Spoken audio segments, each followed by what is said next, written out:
Shalom, jumpa lagi dalam Sapaan Gembala. Tema hari ini yang luar biasa di dalam yang biasa. Firman Tuhan terambil dari Amsal pasal 30 ayat 18 dan 19. Firman Tuhan demikian. Ada 3 hal yang mengherankan aku, bahkan ada 4 hal yang tidak ku mengerti. Jalan Raja Wali di udara, jalan ular di atas cadas, jalan kapal di tengah-tengah laut, dan jalan seorang laki-laki dengan seorang gadis. Saudara, apa yang aneh dan mengherankan dari 4 hal yang disebutkan dalam teks bacaan firman Tuhan tadi? Rasanya tidak ada yang aneh dan mengherankan. Burung Raja Wali terbang di udara. Bukankah memang burung Raja Wali bisa terbang karena dia punya sayap? Lalu ular berjalan atau merayap di atas batu cadas. Ya, bukankah ular memang bisa merayap di atas tempat-tempat yang tinggi, termasuk di bebatuan cadas? Lalu kapal di tengah-tengah laut. Bukankah memang demikian? Kalau kapal itu di darat atau di atas gunung, justru menjadi aneh, bukan? Kemudian jalan seorang laki-laki dengan seorang gadis. Bukankah itu juga wajar? Bukan hal yang aneh dan mengherankan bila seorang laki-laki berjalan dengan teman perempuannya atau dengan kekasihnya. Mencari hal yang luar biasa di dalam hal yang biasa kita alami atau biasa kita lihat, kita temukan, pasti rasanya sulit untuk menemukan yang luar biasa itu. Karena hal itu sudah kita anggap lumrah dan wajar terjadi. Karena sudah sering kita melihat atau mengalaminya, sehingga tidak luar biasa lagi. Namun, coba kita renungkan lagi. Apakah betul bahwa di dalam hal-hal yang biasa kita alami, kita lihat, tidak ada yang luar biasa itu? Bila saja sayap burung Raja Wali itu terbentur sesuatu atau tersangkut, lalu kemudian sayap itu patah, dapatkah burung Raja Wali itu terbang tinggi di udara? Begitu juga dengan ular.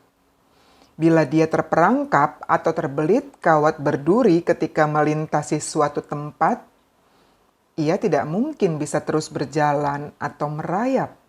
Ular itu sangat mungkin akan tetap ada di tempat itu selama kawat berduri yang menjeratnya belum terlepas. Hal yang sama juga dengan kapal. Bila kapal itu mengalami kebocoran atau ada masalah dengan mesinnya, tidak mungkin kapal itu berlayar di tengah laut. Pasti dia harus berlabuh dulu, memperbaiki kerusakannya, karena fatal akibatnya bila terus dipaksakan berlayar di laut lepas. Seorang laki-laki, bila dia tidak punya relasi yang baik dengan teman perempuannya atau dengan kekasihnya, tidaklah mungkin dia bisa jalan bersama. Jadi, dapat kita simpulkan, bila burung Raja Wali itu bisa terbang tinggi di udara, tandanya dia sehat dan baik. Bila ular bisa merayap di atas cadas, berarti ular itu tidak mengalami hal-hal yang bisa menghambatnya atau menahannya, sehingga dia bebas berjalan atau merayap kemana saja, termasuk di bebatuan cadas. Kapal itu berarti kondisinya baik sehingga dia dapat berlayar di lautan lepas. Dan si laki-laki itu hubungannya atau relasinya dengan teman gadisnya atau dengan kekasih yang dicintainya pastilah baik sehingga mereka dengan bahagia bisa jalan bersama. Saudara, kita kerap tidak menyadari bahwa di balik segala sesuatu yang kita alami, kita miliki, semua yang dalam keadaan baik-baik saja berfungsi dengan baik. Sesungguhnya hal itu adalah berkat Tuhan yang luar biasa yang sudah kita terima dalam hidup kita. Berkat Tuhan yang sudah menolong, berkat Tuhan yang sudah melengkapi kita dengan segala yang kita perlukan setiap waktunya sehingga semua dapat berjalan dengan baik.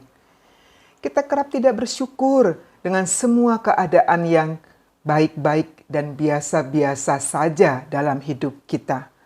Karena kita menganggap, semuanya sudah ada dan tersedia begitu saja. Kita kerap baru menyadari betapa berartinya sesuatu ketika kita tidak memilikinya. Ketika yang kita perlukan itu tidak berfungsi dengan baik, baru kita menghargai betapa sangat berartinya kalau dia bisa berfungsi dengan baik. Kita baru sadar berharganya sehat ketika tubuh kita sakit. Bukankah demikian? Kita baru mengerti betapa berharganya bisa bernafas dengan leluasa dan lancar di saat kita mengalami gangguan sesak nafas. Dan kita harus pakai oksigen di mana di masa pandemik ini oksigen menjadi mahal bahkan juga langka. Kita baru menyadari betapa berartinya hidup seseorang, keberadaan seseorang ketika ia sudah tidak ada lagi bersama kita. Kita baru sadar betapa bersyukurnya kita bisa merasakan lelah bekerja. Ketika kita tahu ada banyak orang di sekeliling kita yang kehilangan pekerjaannya dan kehilangan sumber nafkahnya di masa sulit seperti sekarang ini.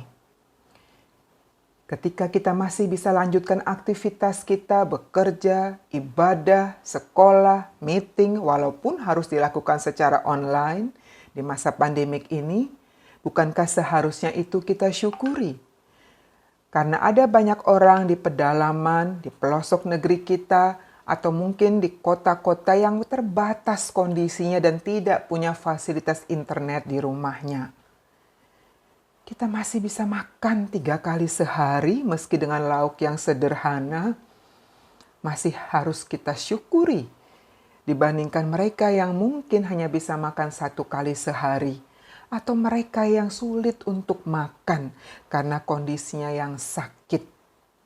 Pahit rasanya lidahnya, tidak berasa apa-apa.